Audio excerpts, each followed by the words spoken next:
Asyhadu an la ilaha illallah wahdahu la syarika lah wa asyhadu anna Muhammadan abduhu wa rasuluhu la nabiyya ba'dah.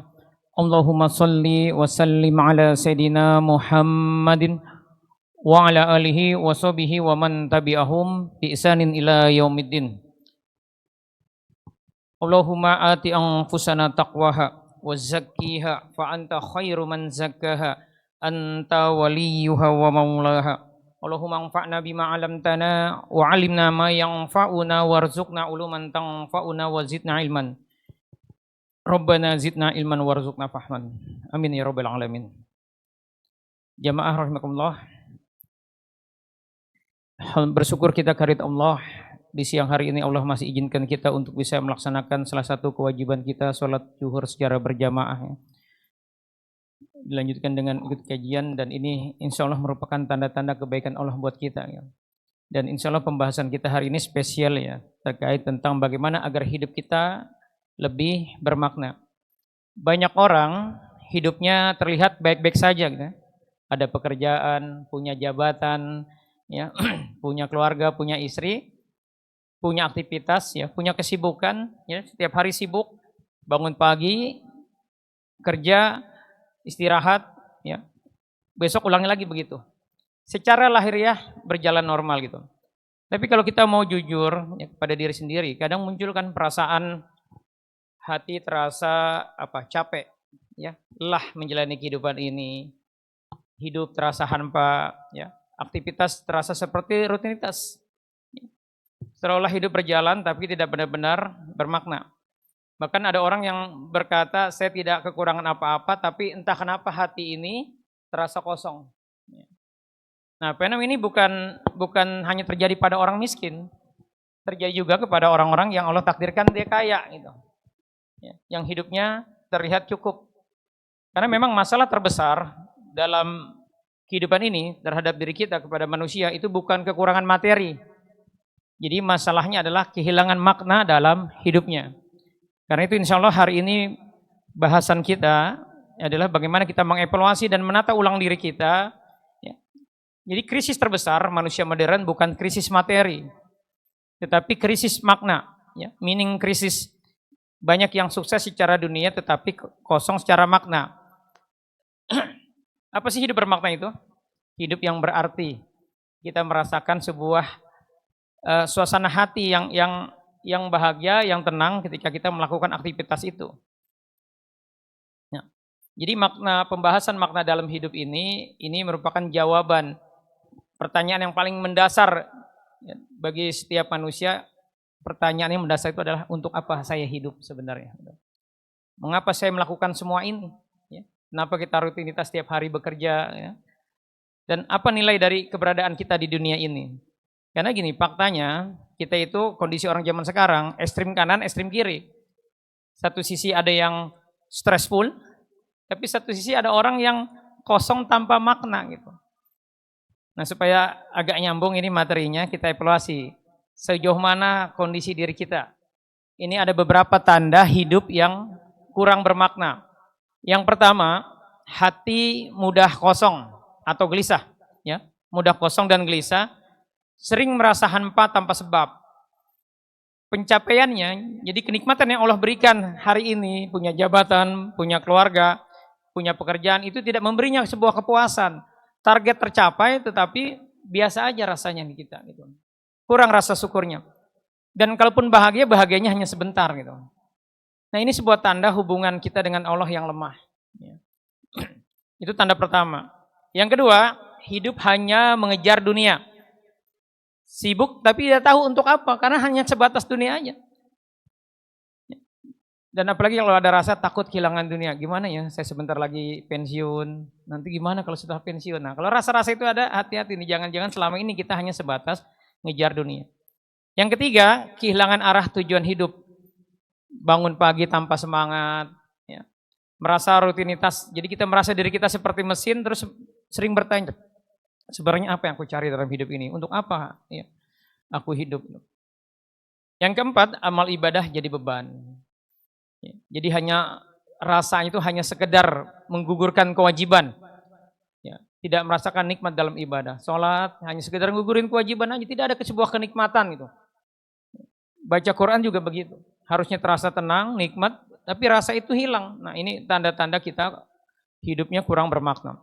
Yang kelima, ya, merasa tidak dibutuhkan untuk memberi kebaikan. Jadi hidup hanya konsumsi, bukan kontribusi. Ya. Jadi inginnya mendapat kebaikan tetapi dia malas untuk memberikan kontribusi, memberi manfaat, memberi kebaikan kepada yang lainnya. Nah, apalagi kalau levelnya sampai diri kita merasa tidak penting gitu. Padahal manusia ya itu menemukan dirinya kebahagiaan saat dia memberi. Nah, pertanyaan selanjutnya adalah kenapa banyak orang kehilangan makna dalam hidupnya? Hidupnya kosong. Ya. Yang pertama karena hidup hanya dijalani sebagai rutinitas. Jadi banyak orang yang hidupnya hanya sekedar menjalani aktivitas. Bangun tidur, ya, mandi, kerja, makan, pulang ke rumah, tidur lagi, besok seperti lagi. Diulang selama berpuluh-puluh tahun, ya, tanpa pernah bertanya untuk apa sebenarnya aku hidup. Seolah-olah hidup ini kebetulan.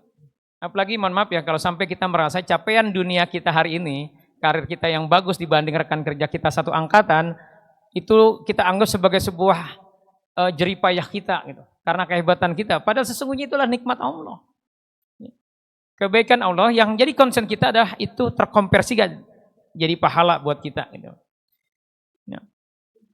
Jadi sebenarnya ketika kita ingin memaknai kehidupan ini, kita harus paham dulu untuk apa sebenarnya kita hidupkan. Dan Allah sudah menjelaskan bahwa hidupnya manusia itu untuk apa? Wa ma khalaqtul jinna wal insa illa liya'budun.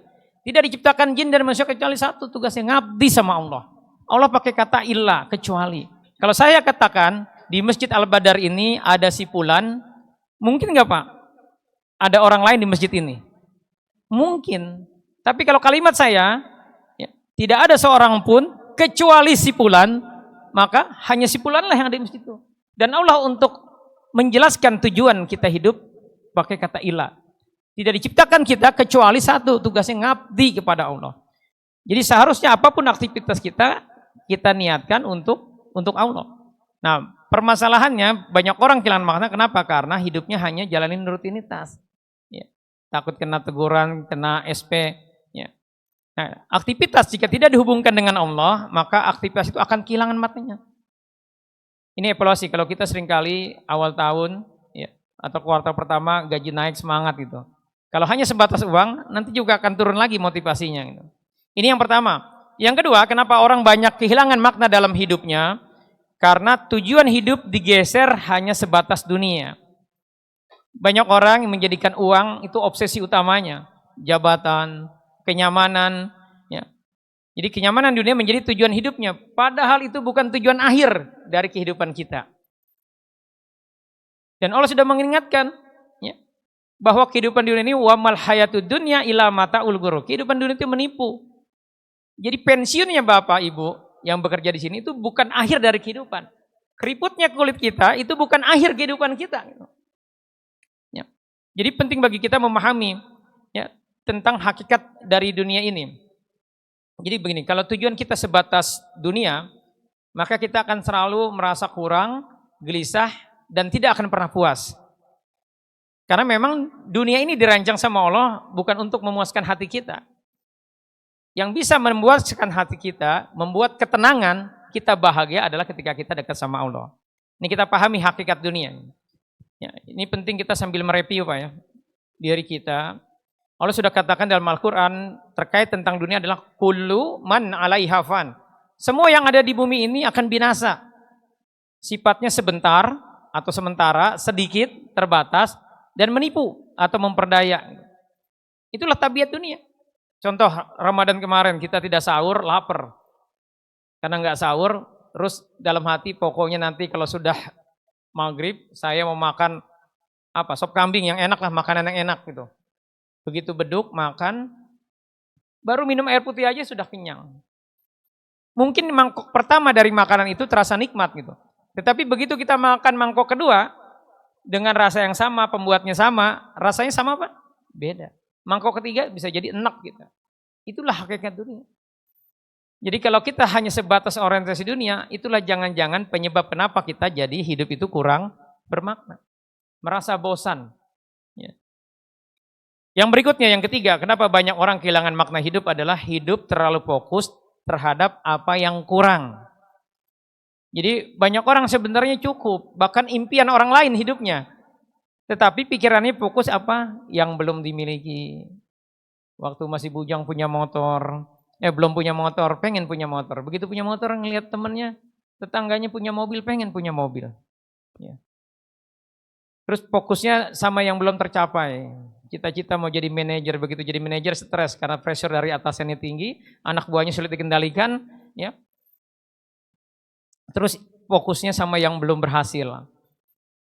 Jadi orang seperti ini akhirnya hatinya selalu apa? Hidupku kurang. Nah kita kalau seperti ini akan terus merasa kehilangan makna kehidupan kita. Gitu. Jadi harusnya kita bersyukur. Gitu. Nah yang ingin saya jelaskan hari inilah bagaimana agar hidup kita itu punya makna. Kita akan selalu semangat, spirit, apapun capaian dunia kita, apapun kondisinya. Ada 6 cara bagaimana kita menemukan makna hidup yang benar. Sehingga hidup kita itu penuh arti, penuh makna, dan terkompresi dengan pahala. Sehingga saat kita nanti menemui ajal kita, kita tidak sengsara. Yang pertama, bagaimana kita menemukan makna hidup kita adalah menghubungkan semua aktivitas karena Allah. Jadi jangan pernah kita berani melakukan sesuatu, ya, tapi tidak mengaitkan Allah.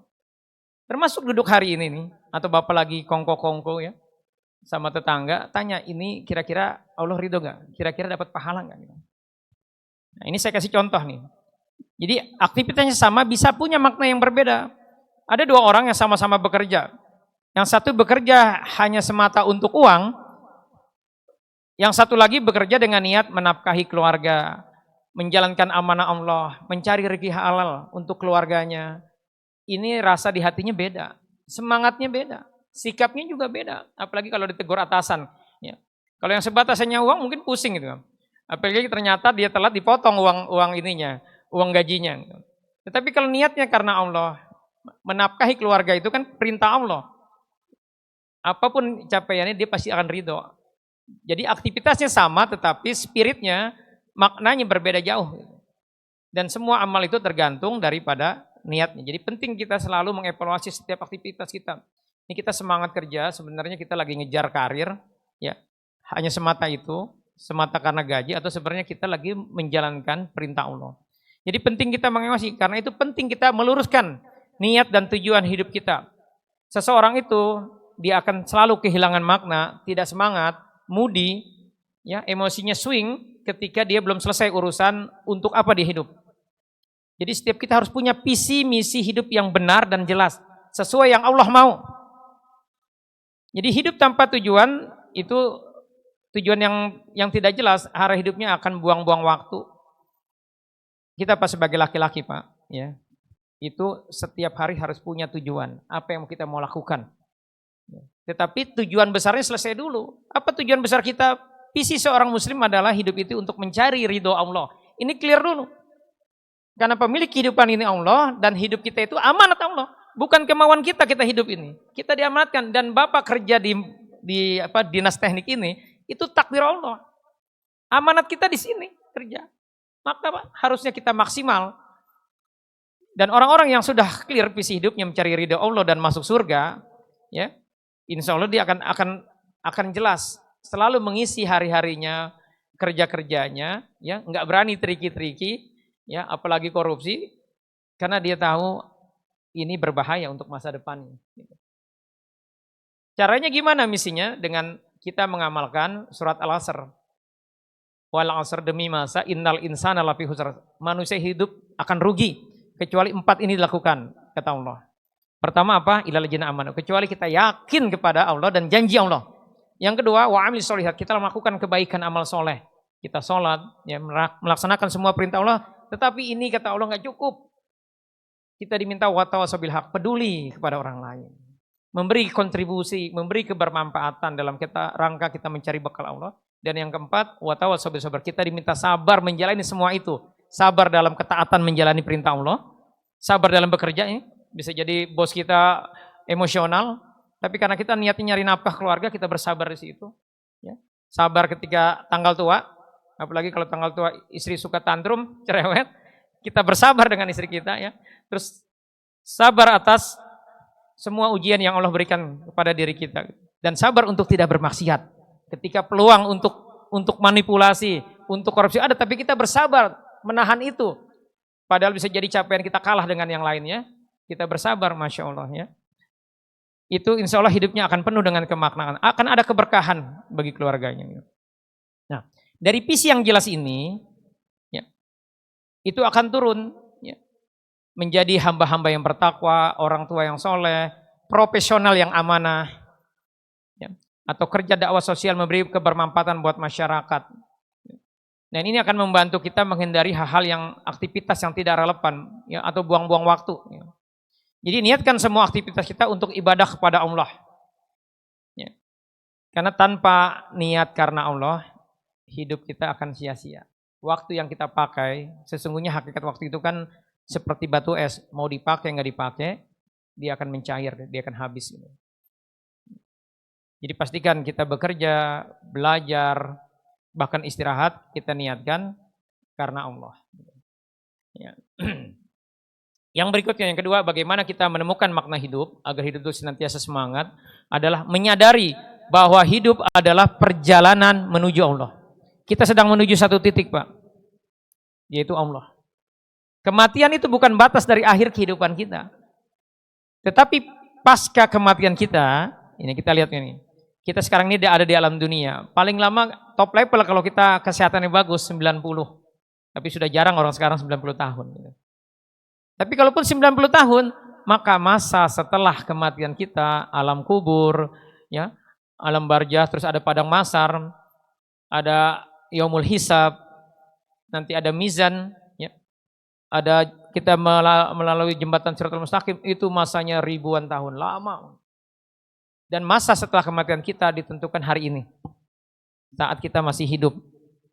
Ya. Dan Masya Allah, Allah bikin aturan seberapa banyak pun dosa kita, kalau hari ini kita benar-benar taubat, mengistighfari semua perilaku lama kita, rajin ikut kajian, maka sisa hidup kita, Pak, sama Allah dianggapnya kebaikan semua. Itu Masya Allah. Itulah ya maha pengampunnya Allah, maha kasih sayangnya Allah terhadap diri kita gitu. Ya. Jadi, ya, yang kedua, bagaimana hidup itu memakna adalah menyadari bahwa hidup adalah perjalanan menuju Allah. Ya, Allah katakan inna ila rabbika ruj'a. Sesungguhnya kepada Tuhanmu lah tempat kembalimu. Nah, kalau seseorang sadar bahwa hidup adalah perjalanan menuju Allah, maka setiap hari hidupnya akan bermakna. Kenapa? Karena dia berusaha mencari keridhaan Allah, berusaha mencari bekal untuk kehidupan dia setelah kematiannya. Jadi orang-orang yang dia ingin hidupnya penuh makna, penuh keberkahan, penuh arti, dia akan mensyukuri semua waktunya, kebersamaannya. Enggak ada lagi rasa dendam, ya, kekecewaan terhadap apapun hasil dari ikhtiar-ikhtiarnya. Gitu. Ini yang kedua. Yang ketiga, bagaimana kita bisa menemukan makna dalam hidup ini adalah memperbaiki dan meningkatkan kualitas sholat kita. Sholat itu mi'rajul mu'min, mi'rajnya seorang mukmin. Kalau kita ingin merasakan sebuah ketenangan, ingin dapat pertolongan, kerjaan kita penuh tantangan, banyak masalah, maka wasta'inu bis-sabri was-shalah. Mintalah pertolongan kata Allah dengan apa? Kesabaran kita, ya. Jangan gunjang, ya. Dan yang kedua dengan sholat kita. Karena itu evaluasi gimana kualitas sholat kita. Apakah sudah khusyuk, dijaga waktunya? Apakah sekedar gugur kewajiban aja sholat kita? Atau benar-benar kita menghadirkan hati kita gitu. Jadi PR kita adalah bagaimana kita berusaha memahami bacaan sholat mulai dari takbiratul ihram sampai dengan salam. Kita paham kata perkatanya dan itu akan membantu. Dan biasa apa kalau sholat itu tumanina, tenang, pelan-pelan. Tumanina dalam bacaan dan tumanina dalam gerakan. Ini juga bagian evaluasi, Pak. Ini kan saya lihat wajah-wajahnya senior, pasti sudah punya anak yang sudah balik ya. Lihat anak kita, Pak, istri kita, kalau dia di dua posisi ini, ruku dan sujudnya buru-buru, itu nggak tenang sebenarnya jiwa. Juga kita evaluasi diri kita, selama ini rukunya gimana? Ya, tumakninah nggak gitu? Apa buru-buru? Ya. Karena hakikatnya sholat itu disetting sama Allah, inna sholata tanha 'anil fasya'i wal munkar. Sesungguhnya sholat itu mencegah dari perbuatan keji dan mungkar. Ya. Wala dzikrullahi akbar. Dan sholat itu adalah cara mengingat Allah yang paling utama. Jadi perbaiki sholat kita kalau kita ingin hidup bermakna. Coba Bapak rasakan ini kan, Masya Allah, kalau lihat dari wajahnya kayak ahlul sholat berjamaah semua ini. Keluar dari masjid ini rasanya apa Pak? Setelah kita sholat berjamaah, tenang. Dan sholat yang paling disaksikan malaikatnya, yang paling jadi barometer para ulama adalah sholat subuh berjamaah. Yang berikutnya, yang keempat, bagaimana kita menemukan makna dari kehidupan kita ini adalah menghidupkan hubungan dengan Al-Quran. Jadi sesungguhnya Quran itu adalah energi. Banyak hati yang kosong, kenapa? Karena hatinya kurang nutrisi, kurang makanan. Makanan hati kita adalah Al-Quran. Dan Al-Quran ini juga penyembuh bagi hati kita yang sakit. Apalagi kalau kita terbiasa emosional, dikenal sama istri kita galak, ya, ibu-ibu dikenal suka cerewet. Ya. Allah sudah menjanjikan dalam Quran surat Yunus ayat 57, ya ayuhan nas qad ja'atkum mau'izatum mir rabbikum wa shifaa'un lima fis sudur. Sesungguhnya telah datang kepadamu pelajaran dari Tuhanmu dan penyembuh bagi penyakit yang ada di dada kita. Yang bikin sempit kehidupan kita adalah ketika dada kita. Jadi masalah itu sebenarnya biasa aja. Tetapi ketika hati kita sempit, maka masalah yang kecil pun jadi besar. Nah kalau kita modelnya begitu, seringkali cemas, hati-hati jangan-jangan ada masalah di dada kita. Dan penyembuhnya adalah Quran. Coba evaluasi interaksi kita, tadabbur kita dengan Al-Quran. Karena dia adalah penyembuh dari semua penyakit yang ada di diri kita, di dada kita, wa huda wa rahmatul lil mu'minin, dan dia adalah petunjuk serta rahmat bagi orang-orang yang beriman. Nah, pengamalannya adalah bukan sekedar dibaca Quran itu, Pak. Jadi bagaimana agar Quran itu bisa menyentuh, Bapak bisa nangis baca Quran, bisa senyum, ya, bisa langsung istighfar, bahkan jadi semangat ketika kita baca Quran plus tadabbur. Jadi baca terjemahan. Jadi jangan fokus jumlah juz, Pak, kalau baca Quran itu. Fokusnya apa? 1 jam minimal kita wakafkan waktu kita 1 hari untuk baca Quran. Silakan dibagi waktunya. Apakah pada subuh habis 1 jam atau pada zuhur nanti, ya, atau nanti ya pada isya kita baca 1 jam. Silakan diatur, tapi minimal 1 jam baca Quran, baca terjemahannya, maka rasanya akan beda. Ya. Nah, karena Quran itu sesungguhnya apa? Dia adalah kitab penuh berkah. Dan Allah sudah setting. Kata Allah, a'udzubillahi minasyaitonirrajim, wa kullan naqussu 'alaika min amba'ir rusuli ma tusabbitu bihi fu'adak. Jadi Quran itu 2/3-nya kisah. Dan kisah itu bukan kisah palsu, Pak, kisah asli yang kalau kita tadabburi, kita dapat hikmahnya, maka itu menguatkan jiwa kita. Dan ini kita butuh, Pak, penguatan jiwa itu untuk apa? Menjalani kehidupan. Karena hakikat hidup itu adalah apa? Ujian. Dari satu masalah ke masalah berikutnya. Itu memang settingan Allah, nggak ada orang yang hidup itu bakalan nyaman, nggak ada. Karena itu kalau kita perhatikan kisah-kisah dalam Al-Quran, tidak ada Nabi kalau Desember leyeh-leyeh, ya, ajak keluarganya healing ke pantai gitu, naik jet pribadi, nggak ada. Ceritanya apa?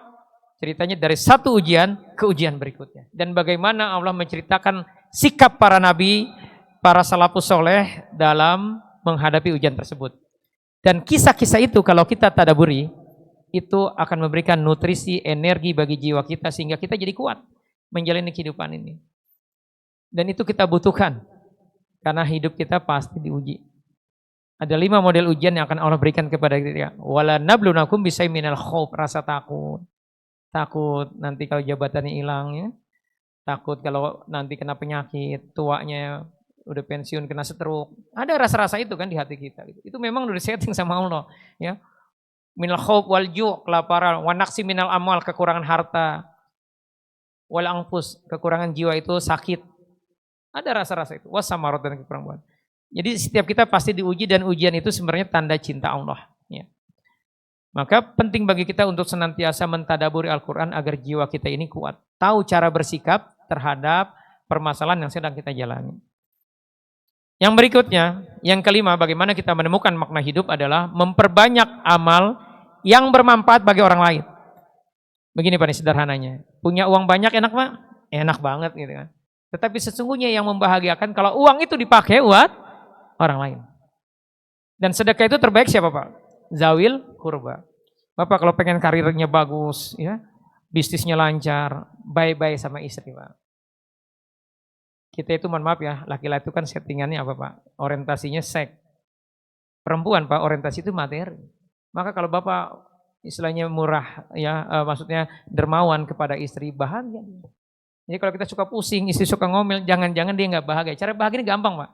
Istri sering pusing, beli aja emas 5 gram, kasih ke dia cincin. Sembuh langsung ya.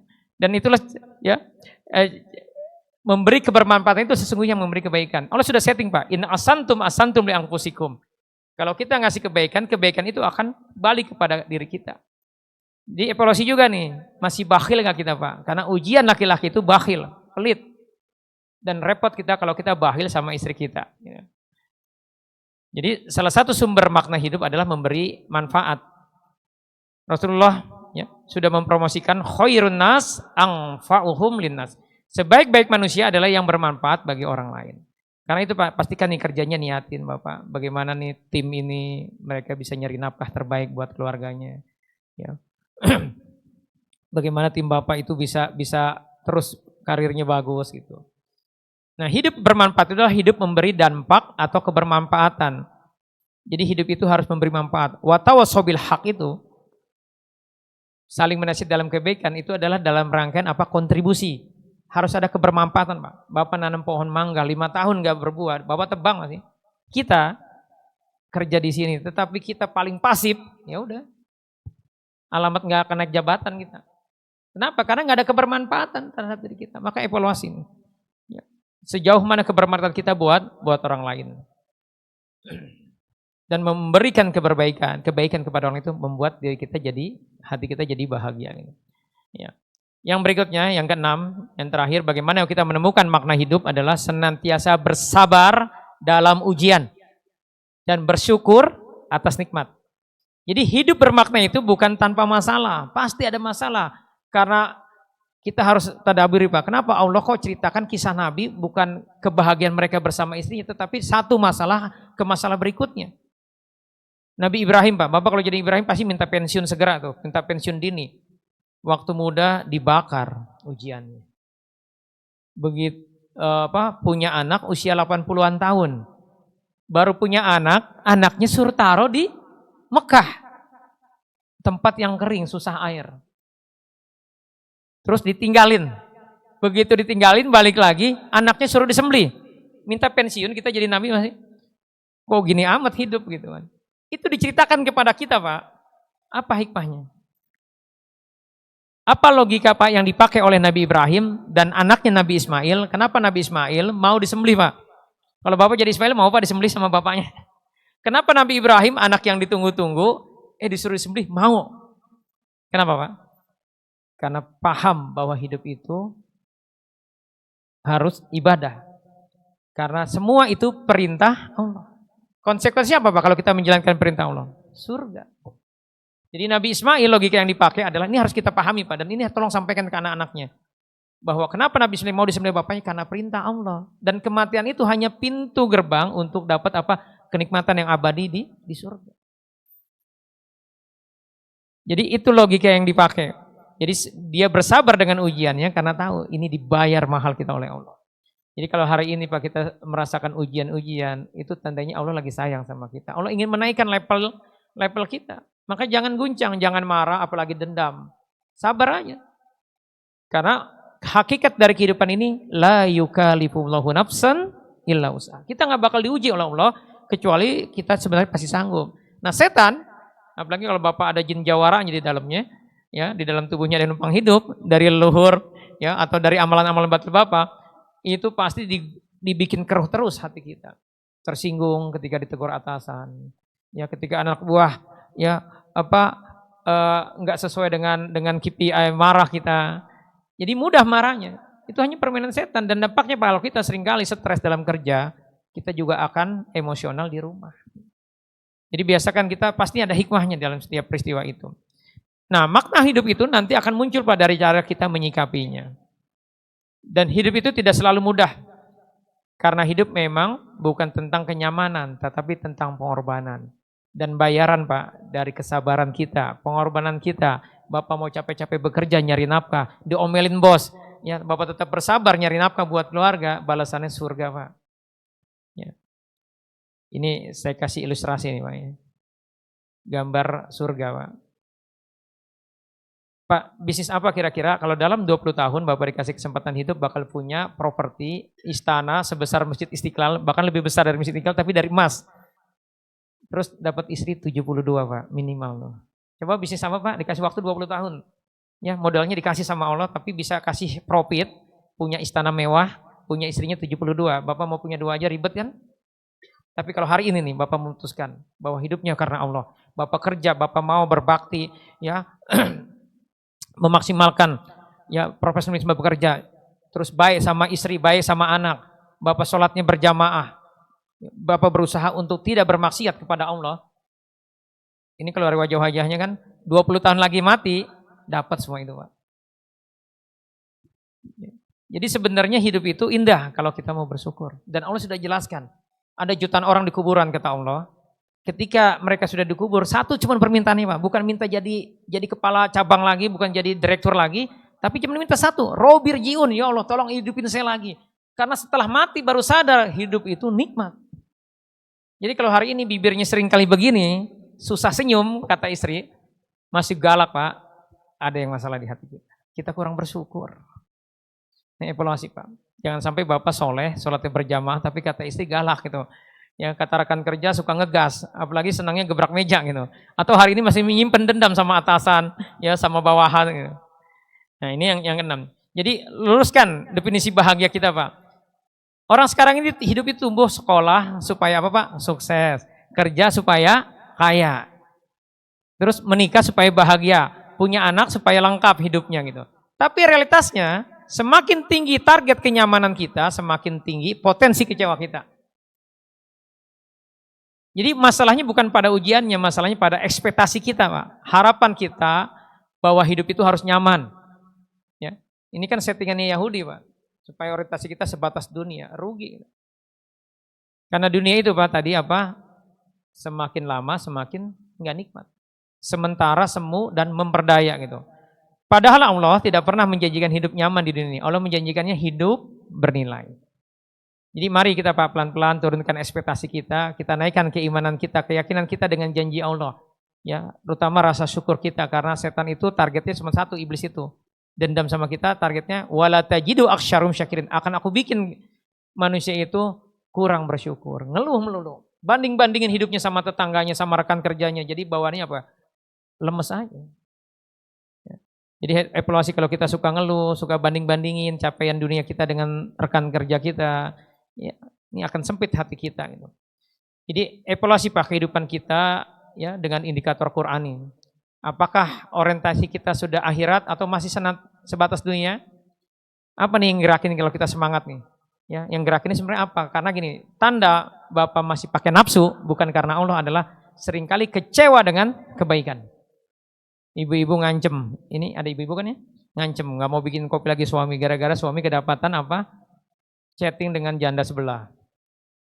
Artinya ngancem tidak mau lagi melakukan kebaikan. Nah kalau kita seringkali keluar grup gara-gara ide kita nggak diterima di masjid ini, lalu kita nggak mau aktif lagi, itu namanya kecewa dengan kebaikan. Itu biasanya penggeraknya nafsu Pak. Bukan karena Allah.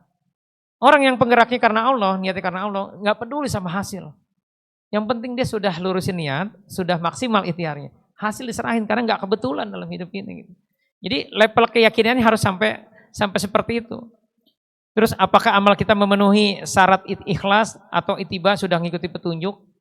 Terus apakah kita sudah memberi manfaat nyata? Dan pastikan Pak, di sisa hidup ini Bapak punya amal jariah. Guidance-nya dari Allah, petunjuknya, dari Rasulullah ada 3 kan amal jariah itu. Apa? Sedekah jariah kita. Terus ilmu yang bermanfaat yang di-sharing. Sharing Pak, nanti saya share ini, sharing dengan anaknya, dengan istrinya. Terus yang ketiga apa? Anak soleh yang mendoakan. Maka 3 ini minimal menjadikan target kita. Untuk supaya kitanya sudah dikubur, pahalanya ngalir terus. Jadi selagi ada kesempatan, maka manfaatkan waktu itu. Dan selesaikan dulu. Diri kitanya selesai dulu. Karena tidak mungkin orang bisa memberi kalau dalam dirinya belum selesai. Masih penuh kekecewaan. Masih punya luka batin. Apa luka batin itu? Kesedihan. Ya, kekecewaan. Sama rekan kerja, sama atasan, sama perusahaan, atau punya dendam dengan rekan kerja. Ya. Ini dievaluasi, kalau itu masih ada Pak, itu adalah sampah jiwa yang membuat kita akhirnya kurang mensyukuri, kurang menikmati kehidupan ini, akhirnya nggak maksimal. Target setan adalah kita matinya dalam kondisi apa? Su'ul khotimah, mati dalam kondisi menyimpan kekecewaan. Padahal bisa jadi hidup Bapak ini impian saudara-saudara kita yang sedang sakit, yang sedang dipenjara, tetapi karena kita kurang bersyukur, gagal paham, akhirnya kita nggak maksimal dalam ketaatan. Ya. Karena itu evaluasi tanda hidup mulai bermakna. Yang pertama nih, hatinya lebih tenang, walau ada masalah. Jadi jangan biasakan Pak kita guncang, sabar aja. Dan gini, kalau misalkan Bapak disinggung di sebuah grup ya atau apa, biasakan dihitung dulu Pak. Hitung minimal itu 10 detik. 1, 2. Karena kalau Bapak langsung respon, itu biasanya ada setan yang bantuin. Jadi biasakan, kalau perlu ditunda aja jawabnya besok. Itu nanti lebih murni Bapak.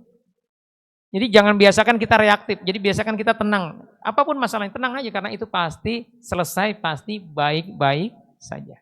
Ini sudah senior pasti paham kalimat saya kan. Terus aktivitasnya terasa bernilai kalau kita semuanya makna.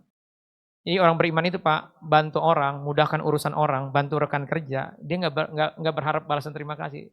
Dia cuma pengen berkontribusi, memberi kebaikan, nyari bekal akhiratnya. Bapak mau bersabar dengan istri, bersabar dengan anak, Bapak mau kerja profesional, bawa uang halal ke rumah, itu semuanya dibayar mahal sama Allah. Karena Bapak bukan kemauan sendiri kan hidup di dunia ini, tapi perintah Allah, amanat hidup ini. Terus kalau kita hidupnya sudah bermakna, ibadah jadi kebutuhan, bukan beban. Baca Quran itu jadi nikmat. Kenapa? Karena kita merasakan ketenangan hati. Yang dicari dalam hidup itu kan ketenangan. Ya. Terus ada misi hidup, bukan sekedar rutinitas. Tadi misinya apa Pak? Minimal kita bisa punya istana mewah, terus 72 bidadari Pak. Ya. Coba Bapak cara apa yang bisa dipakai? Ya, kalau kita nggak yakin dengan janji Allah ini, untuk kita bisa akhir hidup kita bahagia. Orang-orang kafir Pak, nggak bisa dia punya ini. Ya. Terus tanda hidup lebih bermakna adalah kita merasa dipakai oleh Allah untuk kebaikan. Jadi kalau Bapak hari ini sibuk terus, habis pulang kerja nanti masih aktif lagi di masyarakat, ini, ada orang lagi minta tolong, pengen pinjam hutang. Kalau memang bisa kita lakukan Pak. Istirahat orang beriman itu nanti ketika kita menginjakan kaki kita di surga, itu istirahatnya. Jadi kalau hidup kita kayaknya capek, saya ini harus nolongin orang terus. Justru itu adalah kesempatan yang Allah berikan agar kita nanti bekalnya banyak Pak. Jadi kalau ada orang minta tolong, ya, rekan kerja minta tolong. Kalau memang kita bisa bantuin aja. Karena ini peluang untuk kita punya bekal nanti bahagia. Dan itu menggugurkan dosa-dosa kita. Orang-orang yang selalu baik sama orang lain, senang berinfak, janji Allah Pak, la khaufun alaihim. Enggak ada kekhawatiran di dalam dirinya, walahum yahzanun. Enggak ada kesedihan di dalam dirinya. Bapak kalau nggak percaya, kalau nanti satu saat lagi ada masalah, kerjaan salah, langsung aja cari berapa orang, Bapak sanggupnya berapa yang traktir. Traktir 5 orang, traktir. Lihat nanti, ya, setengah jam atau sejam setelah lahir, rasa di hati Bapak akan beda. Tapi niatin dulu karena Allah, saya mau traktir teman saya ini karena saya berharap Allah selesaikan masalah saya. Boleh. Ya, banyak penjelasan di surat Al-Baqarah bahwa kalau kita rajin berinfak, memberikan kebermanfaatan buat orang lain, Allah akan hilangkan kecemasan, kekhawatiran di hati kita dan kesedihan di hati kita. Ya, tapi belum jawab, mungkin ini bisa saya sampaikan ya. Semoga bermanfaat dan semoga Allah jadikan kita hamba-hamba yang mau mengevaluasi diri, ya, egonya nggak gede, mau open mind dan mensyukuri semua kehidupan ini, ya, dan semoga Allah matikan kita dalam kondisi husnul khotimah. Ya, lebih kurang saya maaf, kita tutup dengan doa keperluan Yesus. Subhanakallahumma wa bihamdika asyhadu an la ilaha illa anta astaghfiruka wa atubu ilaik. Billahi taufiq wal hidayah. Assalamualaikum warahmatullahi wabarakatuh.